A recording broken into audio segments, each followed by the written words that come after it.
Um, Uh,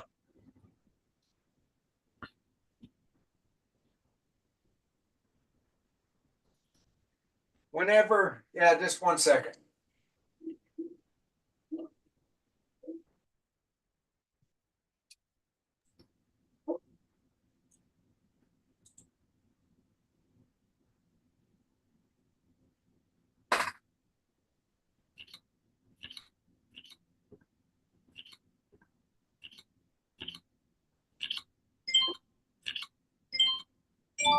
I'm using FT8 and it's transmitting. It changes the transmit frequency. Like I'm on 17 meters right now, and it's on 18100. Well, whenever it transmits on 18100.50. It adds that 0.50 to every frequency that I transmit on. Is that the same as what yours does?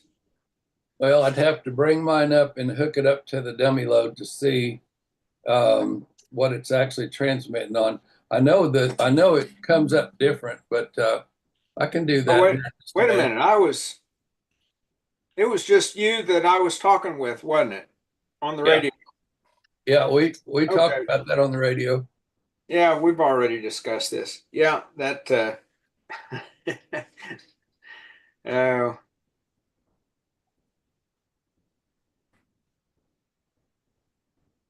yeah, it's like the radio was actually split when it transmits. Yeah, and I can see the waterfall on the computer behind you in your background. That's your radio waterfall. Right. Yeah, now I can see Yeah, and why. it doesn't, what I'm talking about doesn't have anything to do with the waterfall. And it doesn't have anything to do with the frequency that the other person is on transmitting from. I'm just talking about my radio itself. That Yeah, the transmit of your radio. Yeah, it changes. I can remember using it, but I can't tell you exactly how much. But I don't mind setting it up on a dummy load just to do it.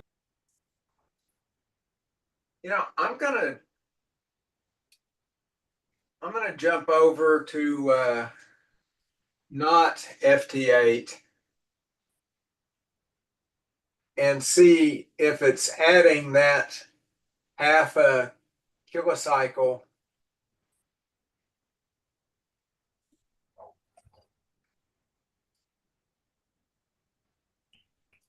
all the time.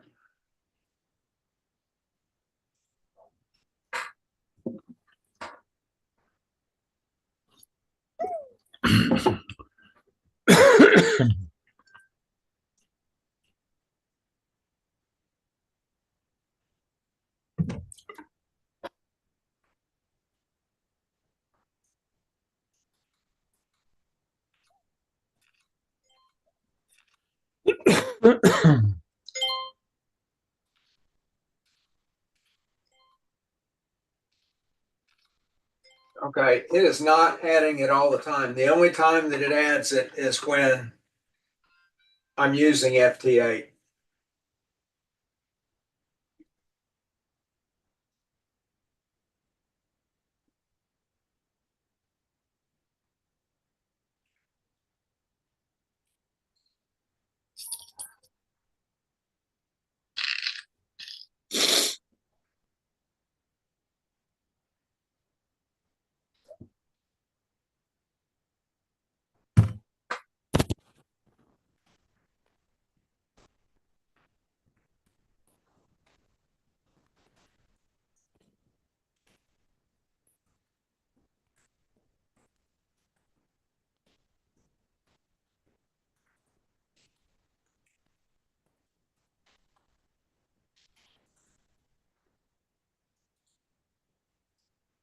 Morning, Stephen.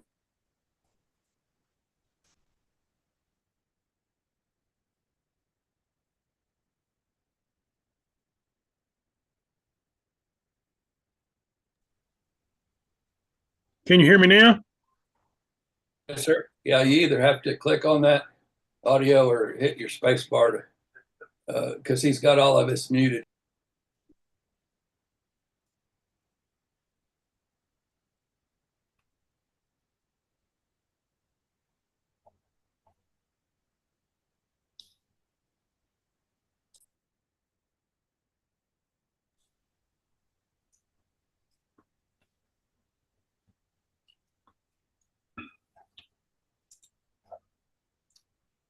Oh, my, oh my. Oop.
You know you're in trouble when I'm the emergency backup plan. We discussed a variety of topics. And when we decided to a brief overview of fox hunting. How many of you are not familiar with fox hunting? Most of y'all have probably been doing this for a while, right? I have a couple, otherwise I go home. So fox hunting, which actually has nothing to do with foxes, so to speak, although in then now, if you've noticed, we do have some foxes in the city. Is basically transmitter hunting. Mark, if you go to the next one. We'll actually do a brief overview of kind of how we utilize fox hunting. For those of you who've been around, back in 2016, 2017, we did a basic form of fox hunting when Gary Skaggs actually did this on the Aries net, where he asked everybody to grab your handheld, go outside. I believe we were on the output frequency, and a lost person who had a car accident was going to be transmitting no voice, just simply a carrier. We were to then record the signal string at your location.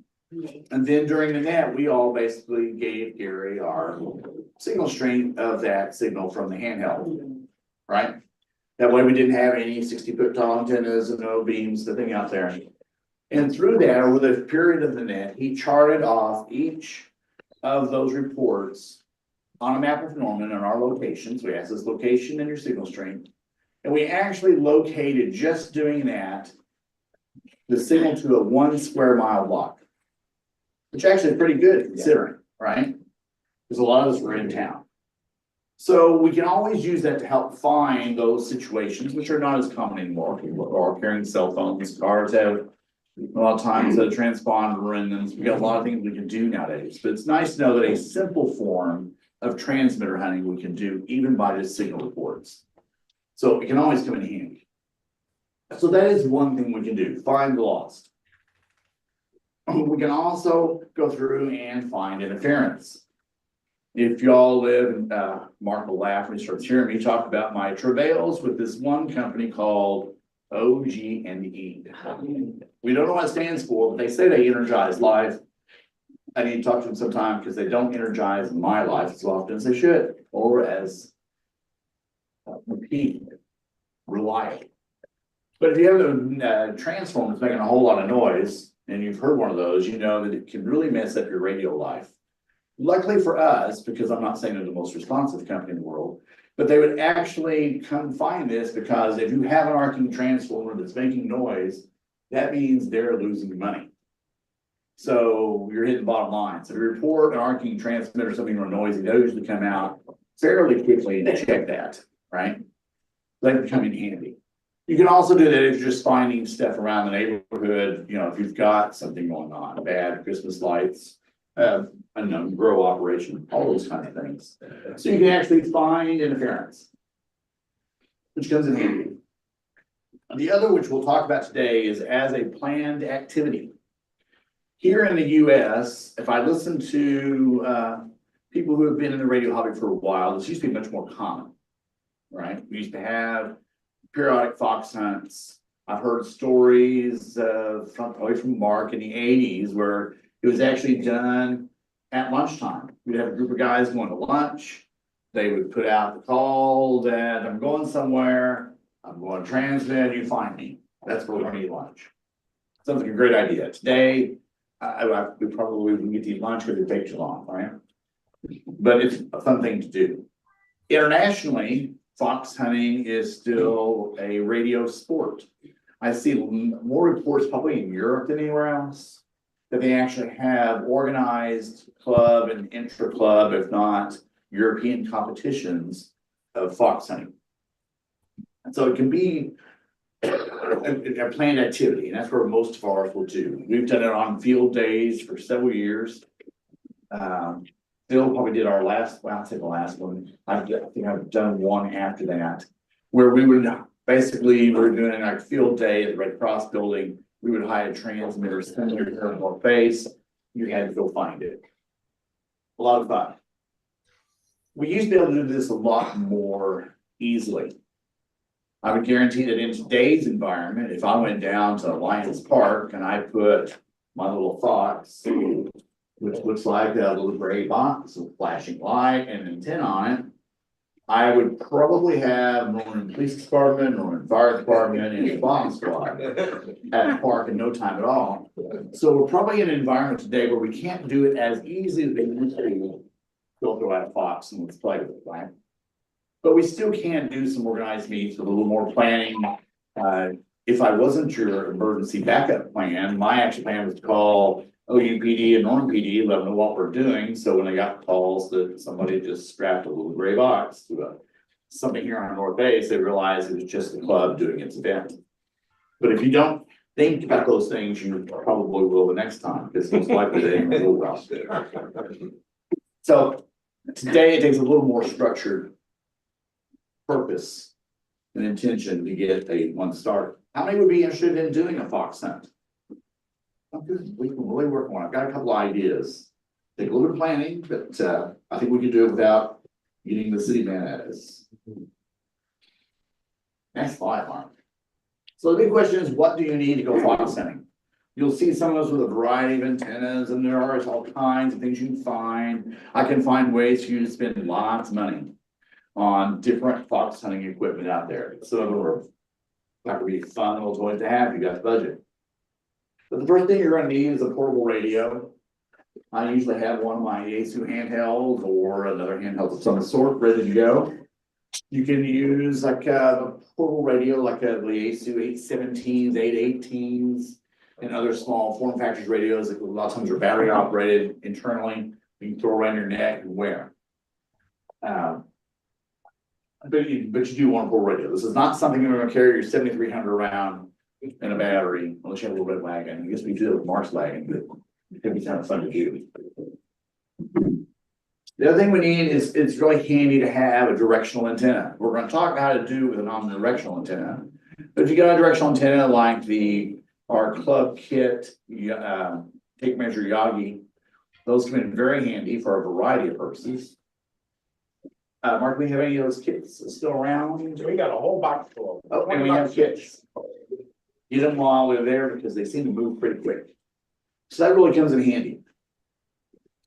The other caveat of this is when you build one, make sure you think about adapters. If you're new to the hobby, what they tell you, but you don't really believe at first, is you will start off with a handheld. And somehow over the next several years, you'll end up with this whole herd of handhelds that you've purchased. And you find yourself with at least a half a dozen handhelds, all with different antenna connectors, and you'll always grab the wrong one. So make sure you got adapters. Most of the standards for fox hunting stuff, get into it commercially, will go to BNC. So if you have a handheld, get your SMA to BNC convert adapter. They're cheap, they're inexpensive by all means, easy to get a hold of, and they'll save you a lot of Get frustration. them on Amazon. Yes, you know, if you try to buy one, don't buy one. You need at least 4. Go ahead. One is never the answer. Right, buy them all. Yeah. The other thing to think out is when you're looking at his, with this antenna kit, it's not bad because you've got that pigtail of coax. But when you stop to think about that, you're gonna be holding a handheld in one hand, maybe an antenna in another. So think about having some coax in between so that you don't tear up your radio, break a connector, or get really frustrated holding your antenna and your radio together as a unit, right? So directional antenna is very handy. The other thing we'll talk about is attenuators. We'll talk about that when we start about hunting. Attenuators will make your life much easier. There are ways to attenuate a signal without these, but you'll find over time these will save you some time and frustration. And also you'll need a fox. A fox is pretty simple. The company I'm aware of the most that sells them is a company called Bionics. You can find them BYONICS at bionics.com. They can have bigger versions like this one. They also have one with a club box that I don't think we've seen since this room remodel, but it's in here somewhere, unfortunately not turned on. That is very small, about size, it would fit into a film canister. So they make them very small, up to larger sizes.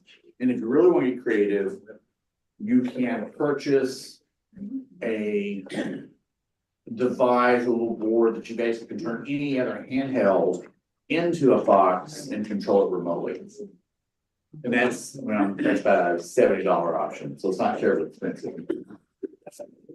As to what they sound like, if you have a radio on you, and you have your handhelds, if you go to 146.88, the repeater is still down on top of the blender, but on the output frequency, I've got this fox running. You'll hear the fox, it'll play out a signal. I think I've got now, it'll play for 15 seconds, wait 30 seconds, play it again. You'll hear the series of tones and my call sign. What's that? Did you say? 146.88. I'll tell you what it sounds like here. Demonstrate.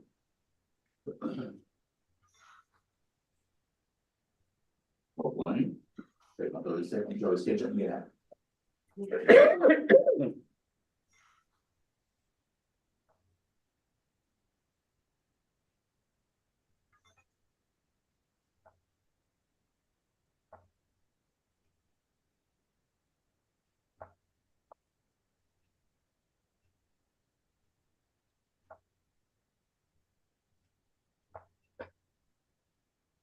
So there's we have basically what fox is going to sound like. Most foxes you can program to change that tone. That is obviously not my creation, sort of Nintendo-esque, but you can actually set them up for different periods, how often you want it to sound, what tone series you want to play. You know, we change call sign on it. When we do club operations, you're going to hear it'll say every 5 NOR. A lot of times if we do a club activity, we put that on the repeater output frequencies, and we're all here doing it on field day. So that's what a fox sounds like. And you can make it more or less difficult. If you want to challenge people, do it a 5-second tone burst and shuts off for a minute or two, then you have more time to think about what you heard, but you'll have less time to do what you got it. Mark, give me the next slide. Let's talk about hunting with an omnidirectional antenna.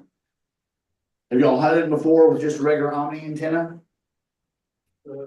One of the things you're going to find is a problem is you'll walk outside and you're going to hear the fox, but you won't know where it's coming from, right? You need some directionality. What's the one thing we have on us that's always a good attenuator? Body. Your body. That's right. or in Star Trek terms, big ugly bags of water, right? So you can hold a handheld up against you and you become sort of a big knoll behind you and you can sort of move around slowly and get your basic general direction of how it goes out. Gives you direction, you'll keep moving, you'll be hearing it, but you'll find the ultimate problem, which I learned, these was the first time I did this, because it was a field day, I had a group of kids follow me, because they thought I knew what I was doing, because I was old. And as you get closer to the fox, you'll find that it comes from everywhere. The signal will get strong enough, this is a half-watt fox, most of them run around that. That when you get close enough to it, you start losing directionality. Signal's strong, right? So you can do this, move around, but if you're actually close enough, that's not enough of an attenuator. So you can go through and desensitize or detune your antenna. If you're carrying one of the signal sticks with nitinol, obviously they will bend quite easily, you can tie them into knots, and you can actually start detuning your antenna to the signal. That way it'll be loudest as you're pointing toward it because you're obviously keeping it from working as effectively. I've actually, the day with kids, found out that you can actually just loosen your antenna somewhat, make a less good connection, and you can also detune it that way. And that would help you find it as you tune in. The other thing is always to keep your eyes peeled. If I hide a fox here on North Base, honestly, you know, it's probably not laying on the ground somewhere because, you know, why would I do that, right? So it's going to be on something that's probably a tree or some other little obstacle. Hence the bomb squad thing. Yeah. So you can always sort of use your eyes and see what is the most likely choice. But don't forget, you can do this perfectly fine, but you have to learn to desensitize your antenna. Detune. Any questions on that? Makes it seem very logical, right? Not a problem. I don't sell signal sticks, but I do recommend them because they are quite handy. Because you use the balls as one antenna I could tie into a nice little knot, off my pocket and keep the antenna on there. The other best practice if you're doing with this is to take your handheld and put it into a non-transmit mode. A lot of handhelds will turn transmitting off. I'd say it's a safety thing. I call it a best practice. The one thing you want to do is you're taking off antennas and stuff. You don't want to actually key up. I think on a handheld, you're not really going to harm your handheld that much. But honestly, if the price of handhelds down nowadays, don't take chances. Those things are stupid expensive. So I call it the best practice. Just simply turn it off if able to. Directional antenna is always the best, and we have the kits. How much are the kits, Mark? $20. So for $20, you can build one of these, and I just heard this morning, Chris will tell you that these can be built by a 10-year-old.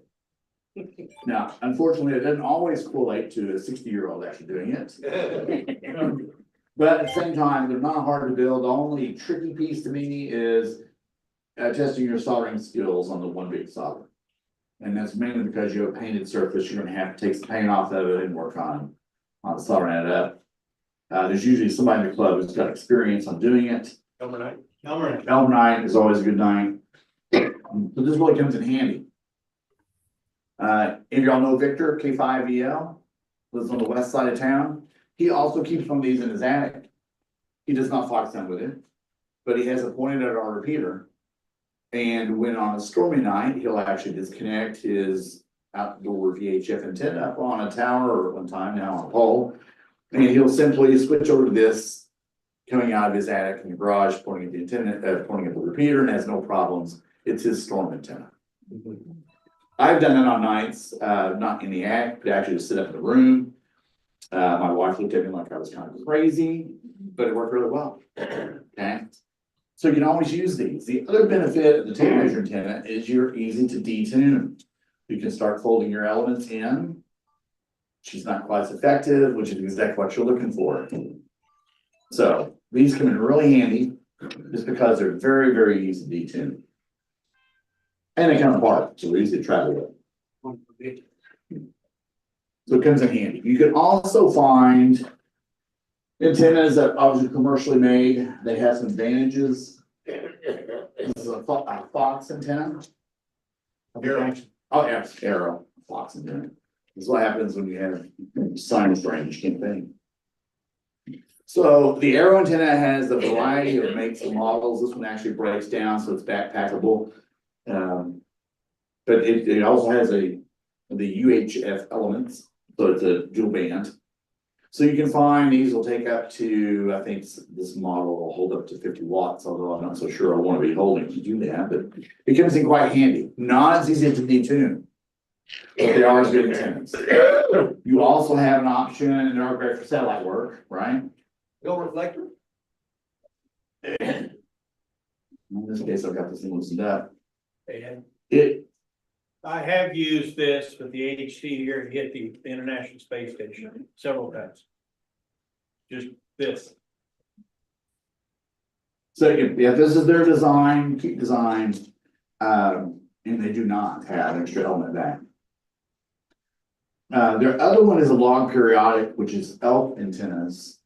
And I don't know about this now. Have you used an ELP? Nope.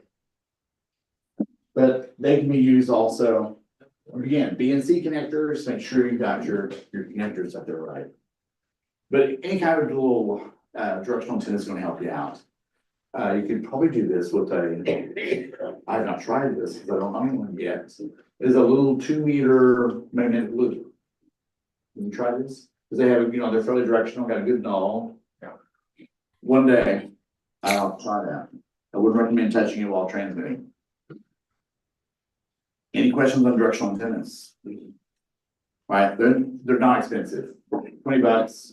And honestly, that's pretty much just the cost of parts, isn't it? Yeah. Attenuators.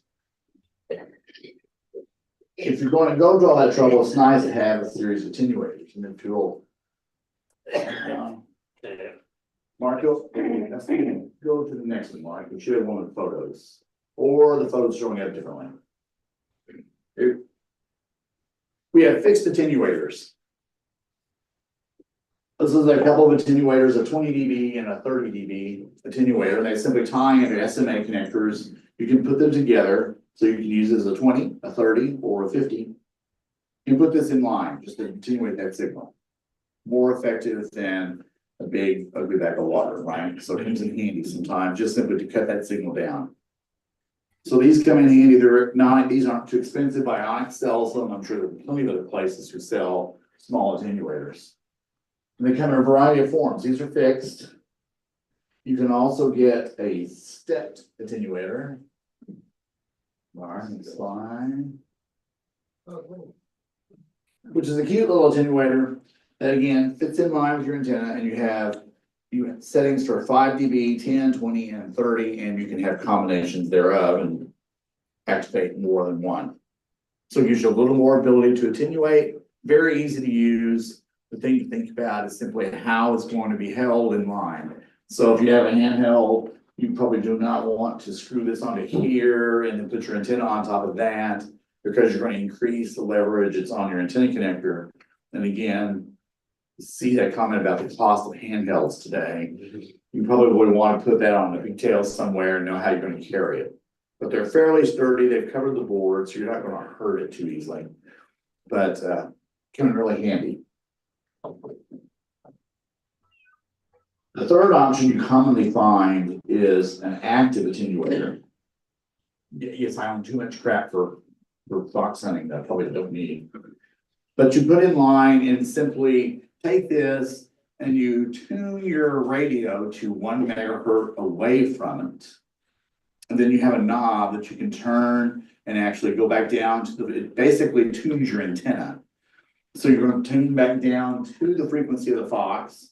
And then as you need to decrease the strength of the signal, you simply turn away, turn the knob continuously, and turn away from the fox. It gives you a nice smooth transition of what you're going to do. These are not terribly expensive, but they do use your typical CR 2032 battery. Comes in handy. But you don't just tie to the top of your radio necessarily.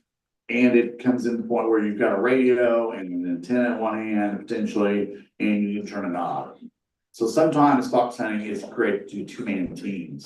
One year, I think it was Wayne and I, then we did a fox hunt here on field day.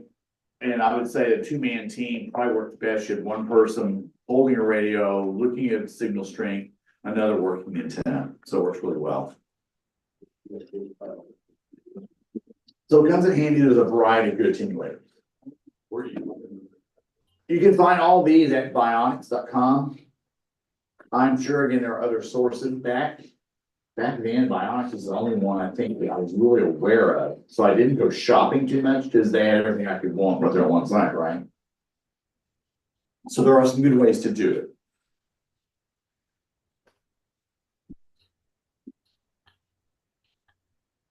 The other thing you can do when you talk about is simply arrays. If y'all remember Phil's 4 antenna array that he had, he put on his truck. Yeah. And if I remember right, he had 4 antennas on I'm not thinking wood, it was down on something. He was set up on his truck and he could switch between the two, if I remember right.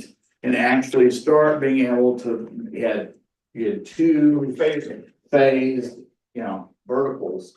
And he could simply do that, and he's really pretty good at it. And I've seen another version that Mark exposed me to, and I will regret this one of these days, is a one called the Kraken STR, Kraken STR.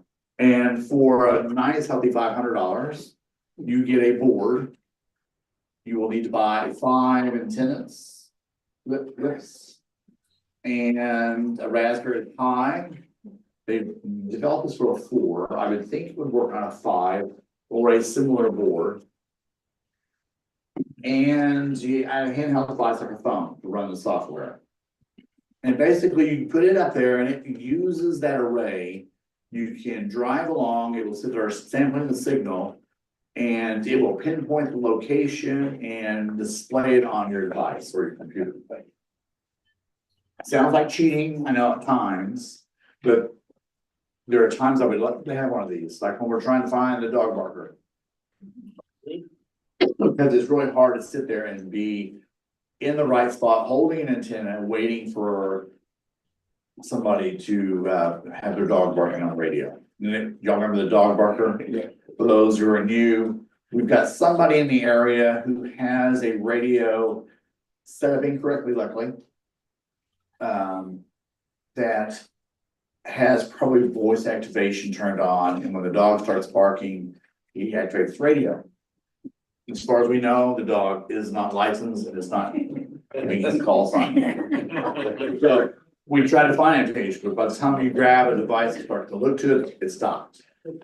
So it is still an issue of trying to find those types of interference, only because honestly, you have to be in the right place at the right time. But it'd be handy. So that's a nice device. Apparently, and I'm getting some more research on it. Mark, you said that the it'll also give you a location just based on phase. Are you pulling it up? Yeah. To show my budget. Oh, no. It'll also do a to the cloud piece where you can link some of these and they show a heat map. So you can, as you drive around or as you're moving around, we think it'll work off like a tower structure. And if it is, I'm gonna have to get one. And then if we do an interference problem, we'll put it up on the tower and let it locate the place. There is a gentleman, AG5DV, who could not make it this morning, but he has one of these devices and he's got it used up and has done it to chase some things down. And we're actually gonna use him for the Memorial Marathon because we always have somebody who's playing with us.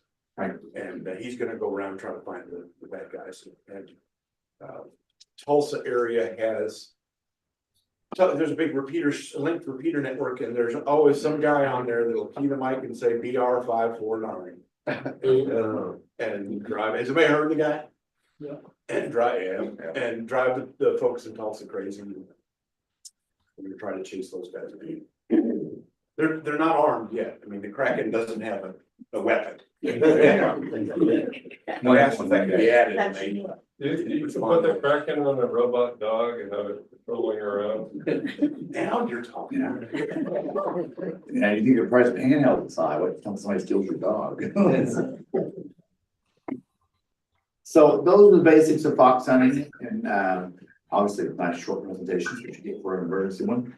But we will, set up an event here soon, and if y'all are interested. Weekends best for most people? Okay, cause I've got a plan to maybe set one up, I'll put it somewhere in Norman, I'll give you a basic locale, and so you're not. You know, it's East Norman, West Norman, Central Norman, wherever, North Norman, and give you an idea of.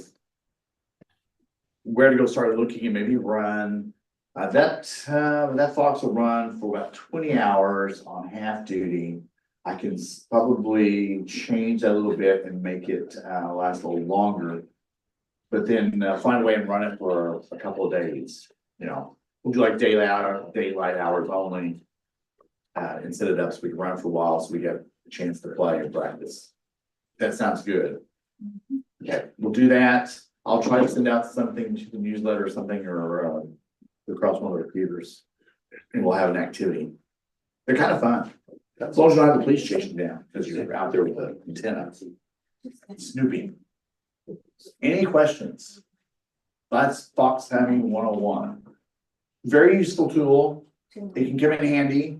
However, how many people remember the Phil recliner? This 06 machine night, when he fell asleep in the recliner, his mic fell into the side of the recliner.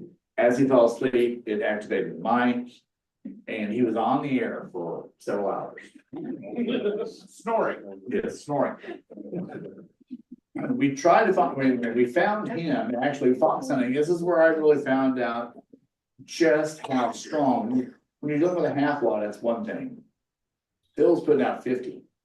So at my house, I could even get reflections off things and still hearing full scale, right? So it becomes more of a challenge. That's why I bought the active ones to see how it works. So it comes in handy, but we did finally hunt him down. Although I think it was actually, we knew. The TV he was watching. And yeah, on why it said Phil, I don't know. But it was one of those things where there are club members that have that great of a signal that are close to me. Aren't that many people, right? So I had I thought that probably Phil would be a good candidate. Then Mark called him, I could hear the phone ringing. We pretty much knew that was gonna be him. And he woke up a little while later. The phone didn't wake him. No, it did not. He did not talk in his sleep either, so. The cat probably woke him. A good chance. So there are some fun times you can have with them. I have not tried the lunch thing on the lunch Wednesdays. Galen has a story. Hospital, Yeah, how long was that transmitting? A week, 2 weeks? yeah, I was gonna say, it was quite a long time. There was a hospital in Oklahoma City. We didn't know it was a hospital. There was a transmitter in Oklahoma City on some frequency. I don't remember what it was, 82 or something. And they chased it down, same kind of thing. They finally said, all right, enough of this stuff. Found it was at a hospital somewhere. Do you remember which one it was? It was, Where? Deaconess. Deaconess, and it was one of those, it's coming from the hospital, and it's coming from inside the house. And the guys in Oklahoma City found that it was there at Deaconess, and it was one of those, well, shoot, anybody know anybody at Deaconess? And Galen went, I'll make it all. And bam, you know, you heard somebody scramble a microphone going, rats, and then it went off. Something of that nature. I don't know, did we ever find out the make and model of that radio? Cause it transmitted forever. It So was obviously a good an radio. ICOM radio, I don't remember which one. Probably one of those ones that FEMA handed out in 2009 or something. Yeah, and it was pumping 50 watts out for 2 weeks. Wow. If my current hobby is welding, that would be a good welder.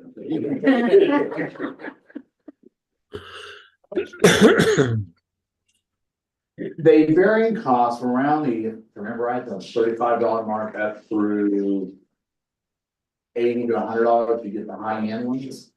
This was sort of in the middle. I think this was like when I bought mine, since several years now, it's like $39, about a $40 one. It wasn't that bad because you start using these, they pay for themselves pretty quick to do entertainment.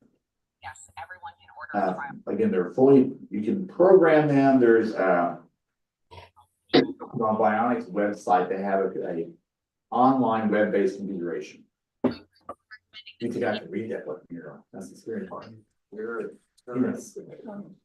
Oh, so they've gone up in price, then everything go up. So you have these combinations, which will cost you some more money. They have cases, batteries. If you scroll down, the club has one of these Microfox 15 somewhere. So the 15 milliwatt, it fits in a plastic tube. The biggest problem with those is the fittings on the top and bottom of the tube. It uses a 9-volt battery. The fittings are just friction fit plastic. And I think what we turn on that one is after several field days, it gets loose and doesn't stick in there as well. So you have to kind of watch it or tape it. Ours is probably taped currently. You've got the 15S, which will use a small LiPo battery and fit what I call 35 millimeter film canister. I mentioned it to somebody not too long ago who was younger than 30, and they had no idea what I was talking about. 35 millimeter film canister. It's like, thank you for that old reminder. Then you've got the Pycon, I believe is this gray one. And they have gone up in price, or what had gone up in price. The USB combos is what that is, so it's now $165. Wow. Nice to know it's gone up in price. I don't think they've changed a whole lot. And there is if you go to the page on it, you'll find that a new web-based configuration tool. You just plug it in and it uses, there's a tricky part of programming them. It is a little port that you have to go through and plug a USB to just a jack, right, a funnel jack, which fits in there quite easily, but you have to remember to get them seated well. So usually there's a problem is because you don't seat them well in there. So probably the biggest challenge about the whole thing.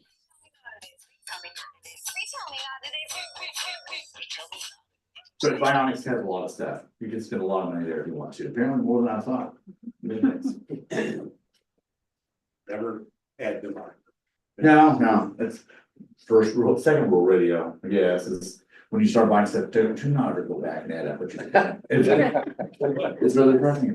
Don't let your wife have it. Yes. Yeah. And she, got locked out of it. yeah, mine would volunteer at the time. Any other questions of Wayne? So another other question, you just wanted to add, I was thinking, as far as the antennas go, you get pretty creative too. Doesn't necessarily have to be resonant, as long as you can pick up the signal. I was attending a Fox down in Texas, where they're very innovative down there. And there's this guy that took a metal trash can with it, drilled a hole in the center, put a PNC connector in it, popped the rubber duck in. And it became a directional antenna. And we Fox kind of with that. So there's all kinds of ideas out there which you can just get real creative too. And they work. As long as you can hear the signals. Right. That was what the 39 or class back in 2016 was the antenna rule that every antenna is a compromise, which means everything will work as an antenna. And you hear all kinds of stories, people loading up walking sticks or lawn chairs or bed springs, whatever actually working. It seems like I heard a McDonald's story that somebody even loaded up a light bulb and actually was able to communicate, got a contact in Norman in the McDonald's using a light bulb. Oh. That sounds like a combat thing. Yeah. That is a comment, it is a light bulb antenna. Yeah. Lauren loaded up his leg. Yeah, He had an artificial leg. an aluminum leg. Shut fed the leg, yeah. Spun around backwards, so it's pointing up. Which is gotta be a bit more fine. Yeah, that gets you points at McDonald's. Any other questions? If not, I will give it, we'll schedule a Fox time. It's a little kind of fun. Antenna kits up here if you want one of the antenna build kits for the Yagis. They hold up quite well. This one's actually been folded up in a decent sized mode in the house for now. It stays there since when we built these in 2016 or 17. Yeah. So it's done quite well, and then they come apart. I have to keep mine together, but the bend was due to a black Labrador who kind of thought that she ought to play with him. Oh, heard it, add characteristics. He did. Yeah. Yeah, I think it popped her in the face too, and that challenged the world. But other than that, worked well. If no other questions, Rodney, I'll give this back to you. We'll take a 5-minute break.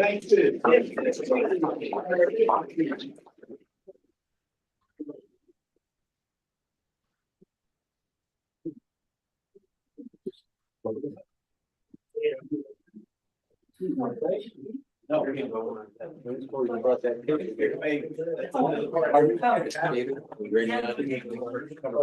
Yeah, that's it. The inside the little kit is one of my business cards. On the back, it says w500.org/tape. And there's all these reminders, put it together. That's okay, I haven't got the radio. I had to go pick up a package and overnight it to my daughter in California. Nah, this Tuesday. Tuesday. Right, I'm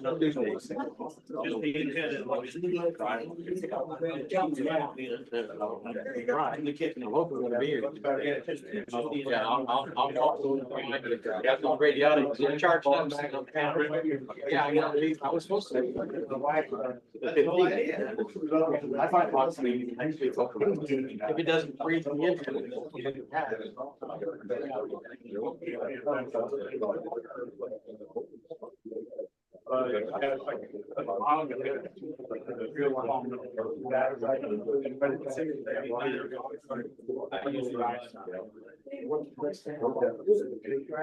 Anything, whatever you got for it. I've gone through and.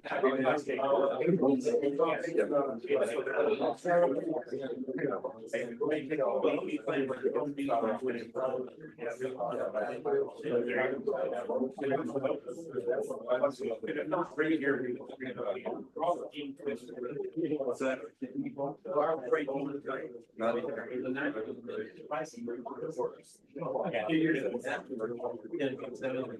They're $20, but it's a better.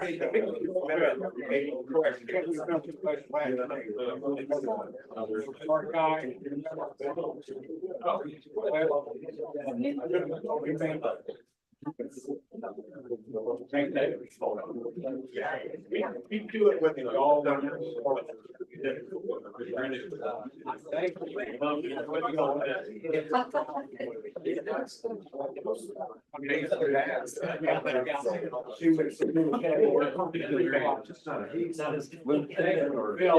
it up just like a leg, right?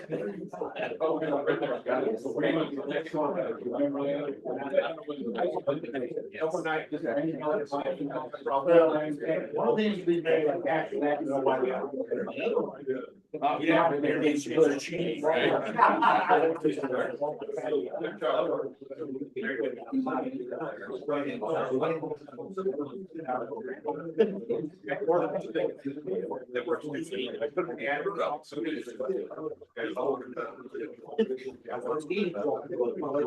me get my wife up here.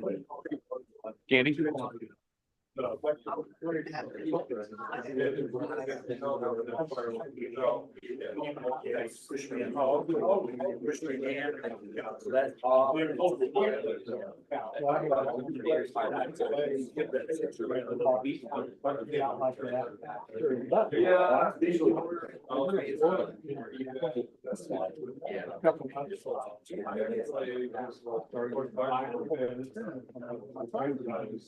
These are.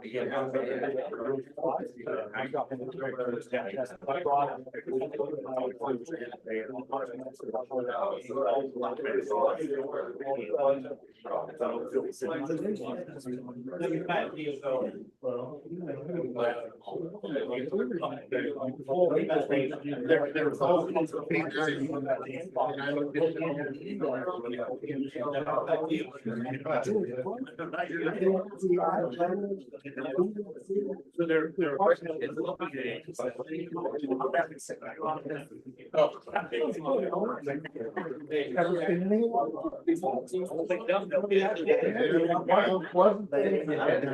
oh wow. The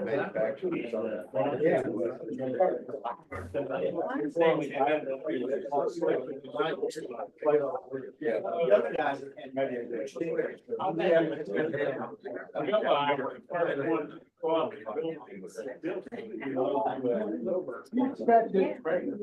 We can have the break off of the plastic.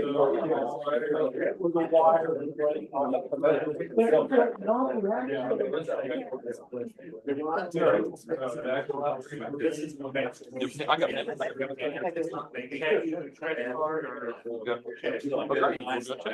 We'll be right back.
Anybody nominated Chris?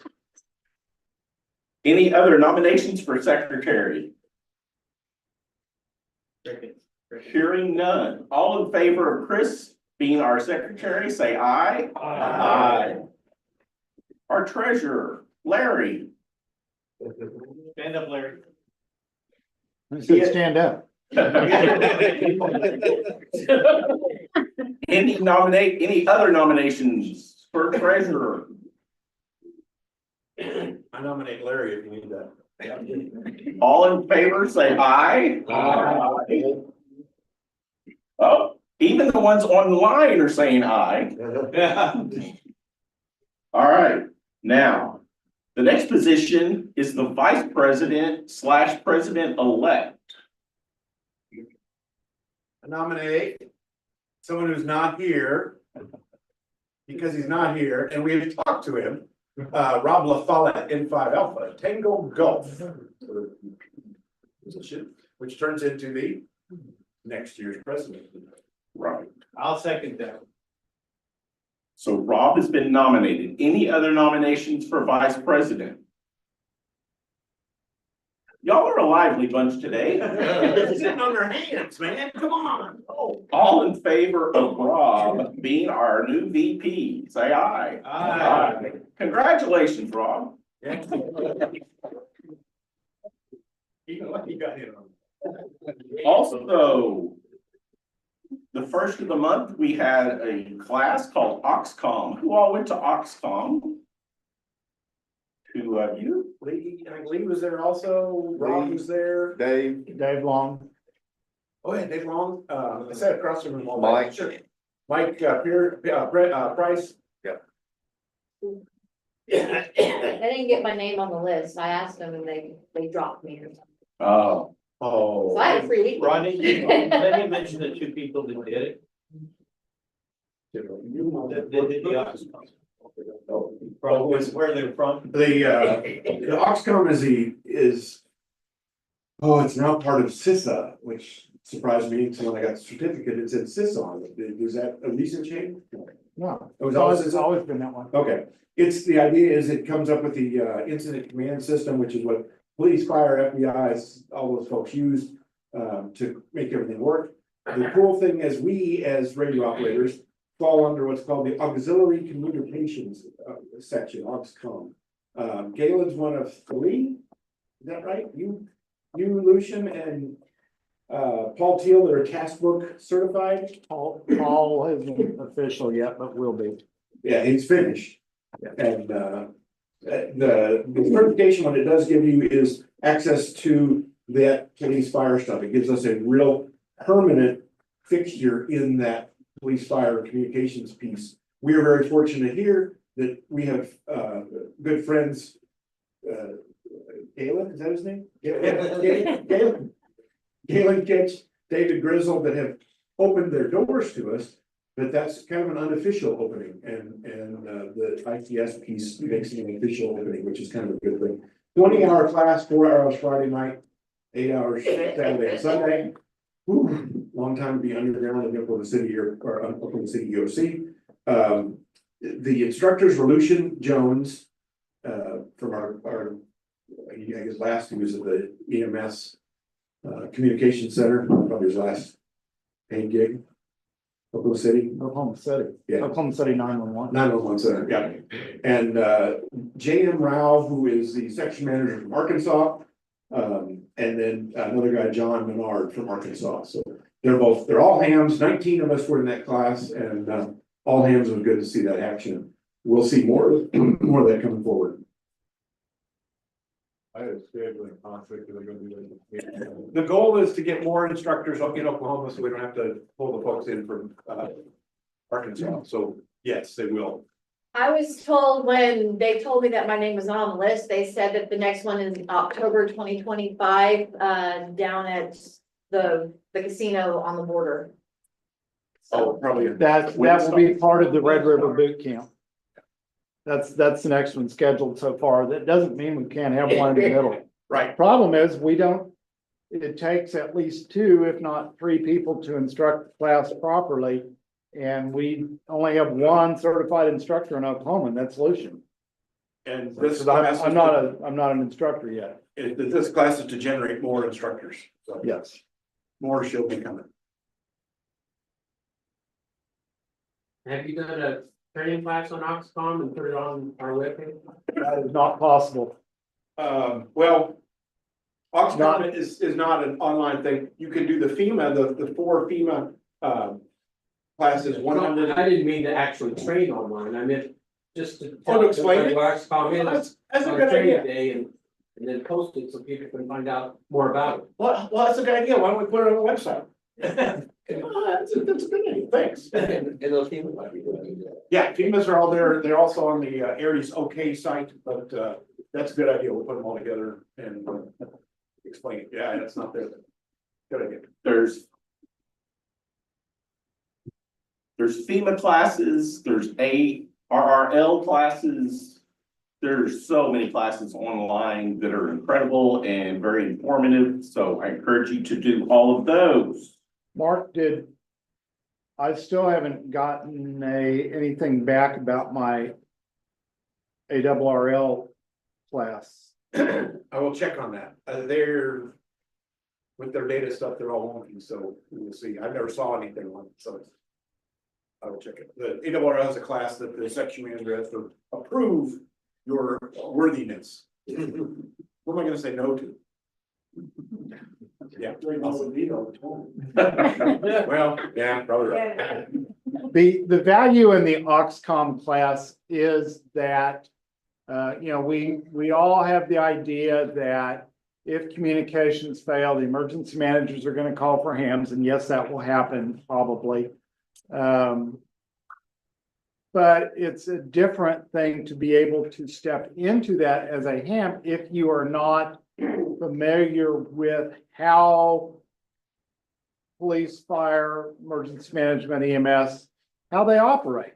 They have a management system that they all have to train on. They all use, they work. And if you aren't familiar with that and know how to interact with that, it makes it very difficult for you to step in just cold. So that's what the class is about. Is that a good?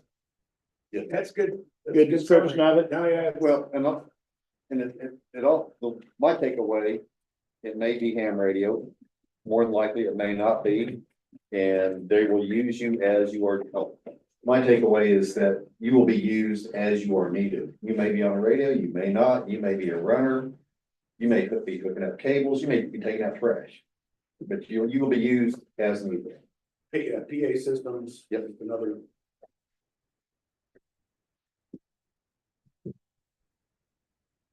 All right, very important.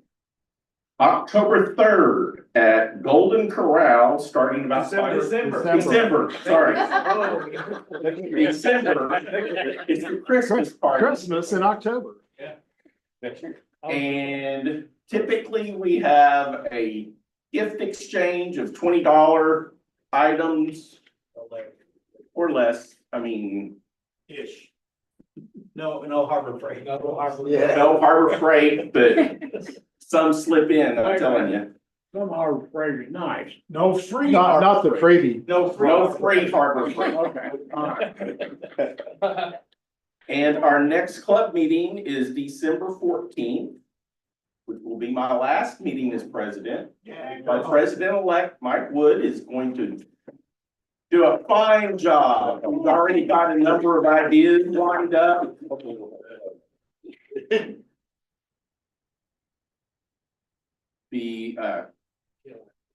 Jeff Wynot, when he went silent, his family donated all of his ham gear to the club.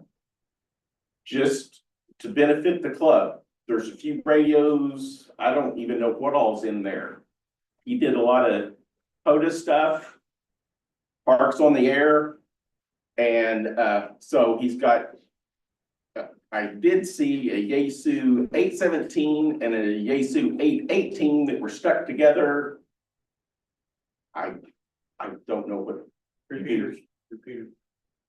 But anyway, so Ed Hatch is gonna go through all that, match up handhelds with chargers, and there's all kinds of antennas. There's buddy poles, there's a spider beam pole, 26 foot tall. So anyway, some of that will sell to club members and others will start having well, we have one, but we haven't really promoted a lending library of ham equipment. If you're new ham and want to try some HF stuff, then we can loan you a radio and an antenna and you can get on the air for these nets. So any other business to come before us? Yes. Okay, December 3rd, start of Christmas party, is there gonna be an Elmer night there?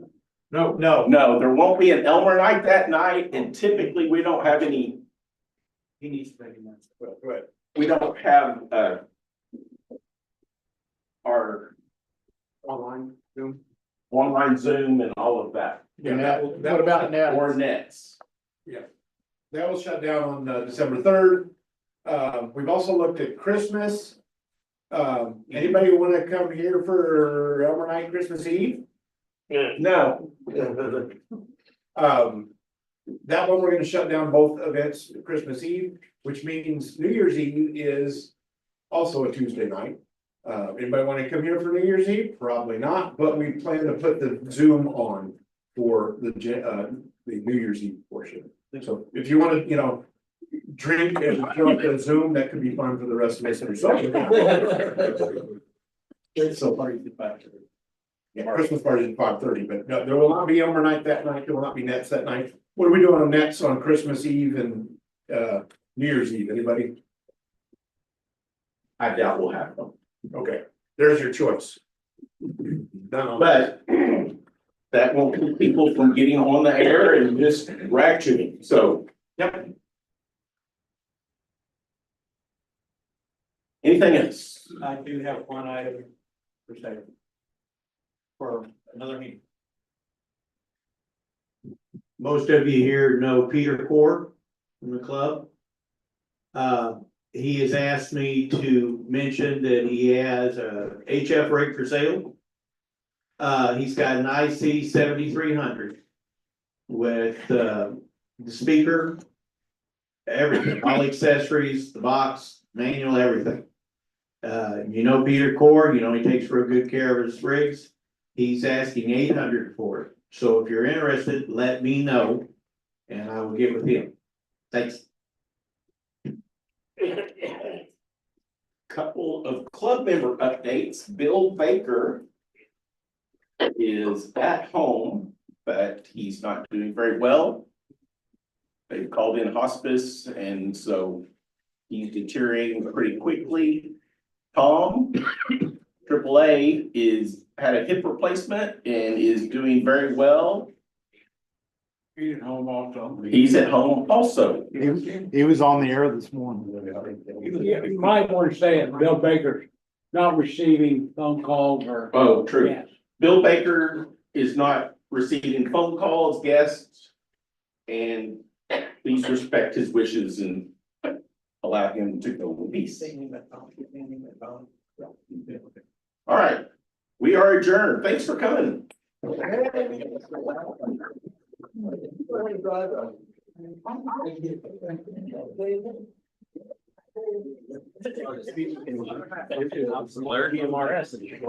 you got that all done? My wife will tell you. Sign up for you already.